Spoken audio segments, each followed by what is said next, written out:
la juge en première instance m'a enlevé l'homophobie et la prison. Elle a juste mis, je crois, diffamation, ce qui me paraît d'ailleurs abusif. Donc là, c'est le parquet qui a fait appel. Donc si le parquet a fait appel, c'est qu'il y a vraiment une volonté publique de me faire de la prison ferme en Suisse pour cette raison-là. Effectivement, je ne suis pas naïf, je sais que c'est un procès politique, je sais que j'ai une activité, un passé. Et donc, on voit très bien d'ailleurs, qu'est-ce qu'a requéri le procureur? Il a requis la prison ferme. Voilà, donc c'est pas moi qui suis paranoïaque. C'est que réellement, il y a une volonté politique du pouvoir de me faire un peu de prison. Ce qui est, là aussi, j'ai relevé, moi, les contradictions logiques. On va me mettre en prison pour me faire taire. C'est comme ça qu'on a fait avec Nelson Mandela, je crois. C'est évident que si je fais de la prison, ça va multiplier ma cote en Suisse, ça va faire de moi un héros de la résistance à l'oppression.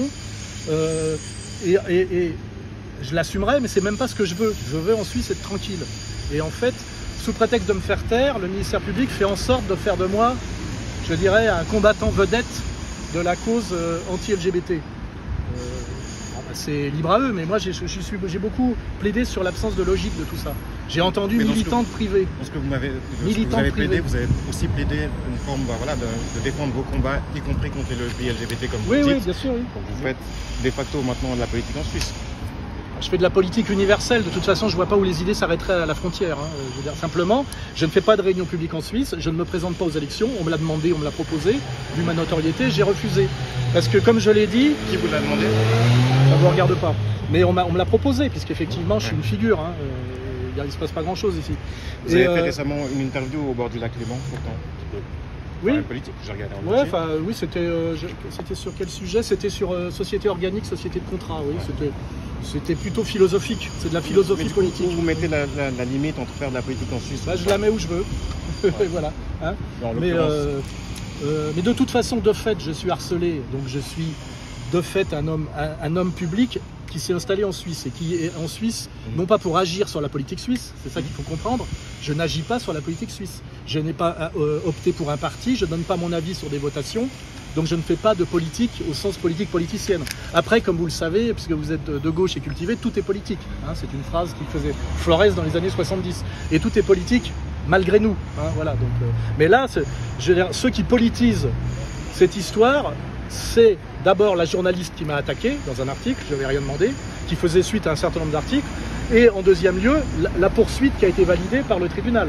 C'est ça qui politise et qui médiatise ma personne. Moi, je n'ai fait aucun effort pour me politiser et me médiatiser en Suisse. C'est ce que je répète. Et vous voyez là... J'allais forcément vous demander, est-ce que vous allez donner des conséquences ou des suites politiques à ça? Je verrai bien si je suis condamné, pas condamné, à quoi et à combien. De toute façon, je commenterai. Mais comme j'avais commenté l'article que j'estimais diffamatoire contre moi, je commenterai la décision de justice.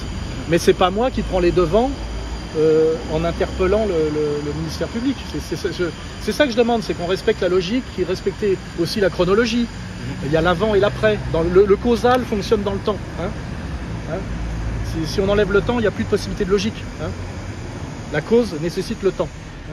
C'est-à-dire l'effet, la cause, vous voyez, la cause, l'effet, temporalité. Oui, quand même. Oui, mais non, mais parfois j'ai l'impression que tout le monde ne comprend pas. Ouais.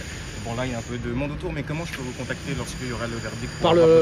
Par le site Égalité et Réconciliation, j'ai Vous imaginez bien que j'aurais besoin d'une certaine rapidité quand même. Oui, mais vous voyez bien que je ne vais pas vous donner mon téléphone ou quoi que ce soit. Non, pas devant tout le monde, puisque je suis là pour être tranquille en Suisse, je viens de vous le dire. Non, mais vous savez bien qu'on fera certainement un article sur le verdict, j'aimerais bien avoir votre nom aussi. J'ai un compte Twitter qui s'appelle X, qui est d'ailleurs, comment on dit, censuré en France, mais qui existe en Suisse. Vous pouvez me contacter par plusieurs moyens. Vous serez réactif là-dessus?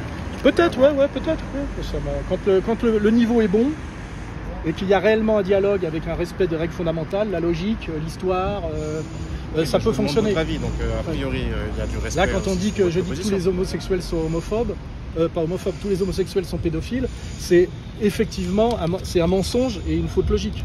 Par contre, que je dise que des pédocriminels s'abritent derrière la cause homosexuelle parce qu'ils ne peuvent pas militer en tant que pédocriminels, puisque ça tombe gravement sous le coup de la loi, ça c'est avéré, c'est historique et démontré. Carl Zero fait tout le travail pour le démontrer. Et c'est pour ça que là, je me suis amusé à noter quelques aberrations logiques dans, comment dirais-je, le discours, ou je ne sais pas comment on dit, le réquisitoire du procureur. Et notamment, le plus gros morceau, c'était que Madame Macherel était une militante privée. Elle était militante privée.